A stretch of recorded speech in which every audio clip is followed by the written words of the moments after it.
আমার মার চুলের ভেতরে আগুন লাগাই দে। আরে আমার চুলে আগুন লেগে গেছে, আমার শয়তান ছিল আমার চুলে আগুন লাগিয়ে দিয়েছে। আরে শয়তান ছেলে, আমার বউয়ের শরীরে আগুন লাগাই দিছে। আগুন নেভাতে হবে, তাড়াতাড়ি পানি নিয়ে যাই, মাথায় ঢেলে যাই। আগুন নিভেছে কিন্তু আমার সব চুল পুড়ে গেছে। শয়তান ছেলে, আজকে তোকে ছাড়বো না।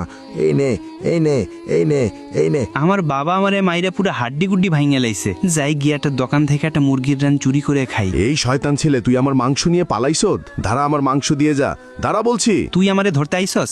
এই নিয়ে আমি গর্তের উপর দিয়ে লাফ দিলাম, তুই নিচে পড়ে গেলি। হা হা হা, আমি হইলাম সবচেয়ে জাউরা, আমার সাথে ঝগড়ামি করে কেউ পারে না। বিড়ালটা অনেক শয়তান, যাই তার বাবার কাছে বিচার দিয়ে আসি।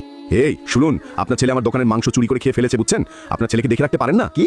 আমার শয়তান ছেলে আপনার মাংস চুরি করে খাইছে? আজকে তার সামনে পাইলে পুল মাইরে ফেলবো। করেতে ওই যে সামনে, এই যারা। বাবা আজকে মাফ করে দাও, আর করব না। আমি মরে গেলাম, বাঁচাও। আরে আমার জন্য আমার বাবা মারা গেছে, এখন আমি আমার বাবাকে ফেরত আনবো। এমন কিছু করবো যেটা দেখলে সবাই চমকে যাবে। দাঁড়াও, তারপরের ঘটনাটা দেখার আগে তুমি কি আল্লাহকে ভালোবাসো? যদি ভালো না বাসো তাহলে তোমার কিছু করার দরকার নাই, তুমি চলে যাও। আর যদি মন থেকে আল্লাহকে ভালোবাসো তাহলে অবশ্যই লাইক এবং সাবস্ক্রাইব করবে। আজকে দেখা যাবে কে কে আল্লাহকে ভালোবাসে। আল্লাহকে ভালোবাসলে লাইক এবং সাবস্ক্রাইব করো।